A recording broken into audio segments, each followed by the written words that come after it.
Hai, Assalamualaikum warahmatullahi wabarakatuh. Perkenalkan, nama saya Dena Dayani dengan NIM 220585 Prodi Manajemen.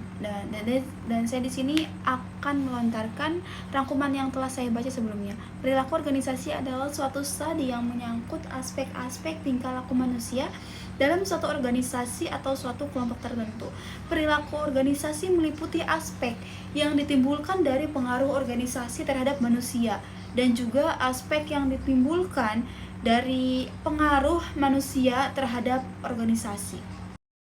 Organisasi juga merupakan suatu wadah yang dapat dijadikan sebagai alat untuk mencapai tujuan bersama, serta merupakan kumpulan individu-individu dengan berbagai macam perilaku.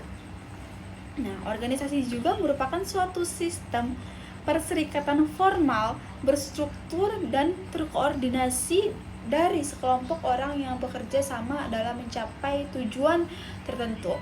Sedangkan menurut Robbins dan Judge, organisasi itu sendiri merupakan sebuah unit sosial yang dikoordinasi secara sadar, terdiri atas dua orang atau lebih, dan berfungsi dalam suatu dasar yang relatif terus-menerus guna mencapai satu atau serangkaian tujuan bersama. Suatu organisasi juga didirikan tentunya memiliki tujuan yang ingin dicapai, seperti itu. Dan juga sebagai wadah di mana kegiatan manajemen dilakukan. Organisasi juga adalah tempat di mana kegiatan-kegiatan manajemen dijalankan bersifat statis. Nah, yang pertama, sebagai proses di mana terjadi interaksi antar orang-orang yang menjadi anggota organisasi yang bersangkutan tersebut, seperti itu. Memperhatikan dan menyoroti interaksi antar anggota organisasi yang bersifat dinamik.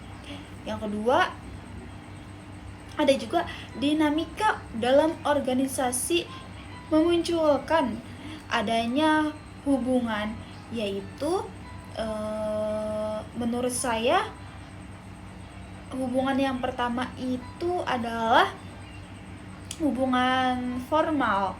Nah, nampak pada tata hubungan yang berupa susunan tata kerja beserta segala tugas kewajiban daripada organisasi sebagaimana ditentukan secara resmi oleh pembentuk organisasi bersifat rasional.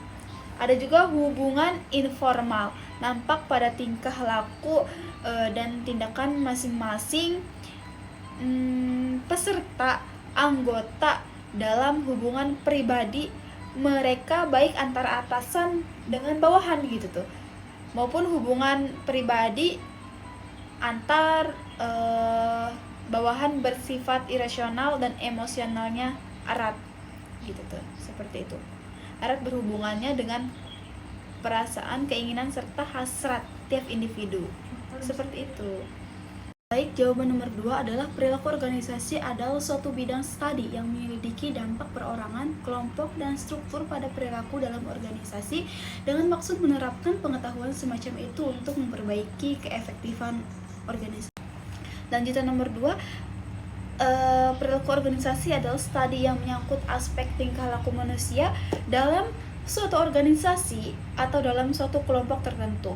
Perilaku organisasi meliputi aspek yang ditimbulkan dari pengaruh organisasi terhadap manusia, dan juga aspek yang ditimbulkan dari pengaruh manusia terhadap organisasi. Ada juga dengan Robin dan Judge 2011 mendefinisikan perilaku organisasi sebagai studi yang mempelajari dampak dari perilaku individu, kelompok, struktur terhadap organisasi dengan tujuan menerapkan pengetahuan untuk meningkatkan efektivitas organisasi. Nah, tujuannya adalah untuk menurut saya yang secara umum untuk banyak dijadikan sebagai acuan dalam pembangunan sebuah organisasi, yaitu yang pertama, meningkatkan kemandirian serta kemampuan dari sumber daya yang dimiliki.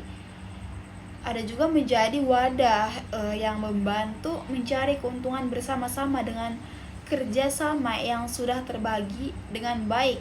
Konsep dasar organisasi sebagai alat administrasi.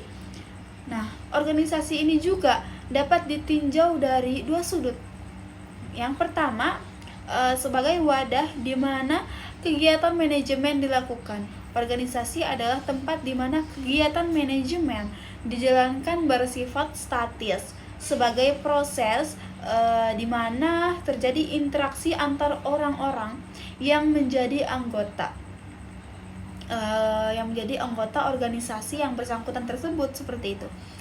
Nah, dan juga menurut saya memperhatikan dan menyoroti interaksi antar orang anggota organisasi yang bersifat dinamik.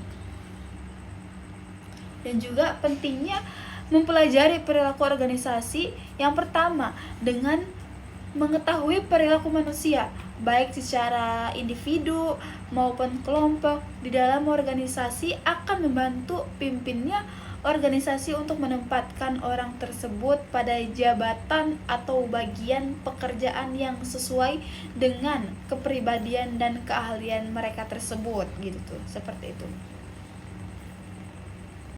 Jawaban nomor 3, perilaku individu memiliki pengaruh positif dan signifikan dalam menguji pengaruh tidak langsung kompetisi terhadap kinerja karyawan. Kompetensi karyawan akan meningkatkan kemampuan, akan membantu juga mereka tampil lebih baik.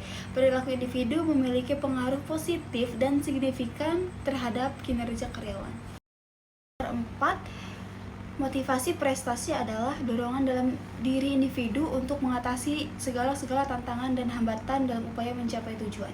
Motivasi afiliasi adalah dorongan untuk berhubungan dengan orang-orang atas dasar sosial. Nah, ada juga kan motivasi kompetensi adalah dorongan untuk mencapai keunggulan kerja dan juga meningkatkan keterampilan pemecah masalah dan berusaha keras untuk inovatif. Ada juga motivasi kekuasaan. Apa itu motivasi kekuasaan? Adalah dorongan untuk mempengaruhi orang-orang, mengubah situasi dan cenderung bertingkah laku otoriter. Nomor 5, nilai mencerminkan perilaku dasar bahwa bentuk khusus perilaku atau bentuk akhir keberadaan secara pribadi atau sosial lebih dipilih dibandingkan dengan bentuk perilaku atau bentuk akhir keberadaan perlawanan atau kebalikannya, gitu tuh. Terus juga nilai mengandung unsur pertimbangan yang mengamban gagasan-gagasan seorang individu mengenai apa yang benar, baik, dan juga diinginkan. Nah, dan yang nomor 6, ciptakan lingkungan kerja yang merangsang kreativitas dan juga berikan karyawan otonomi dan jadwal kerja yang fleksibel, dan juga mendorong setiap orang untuk beristirahat dan membangun tim yang beragam, seperti itu.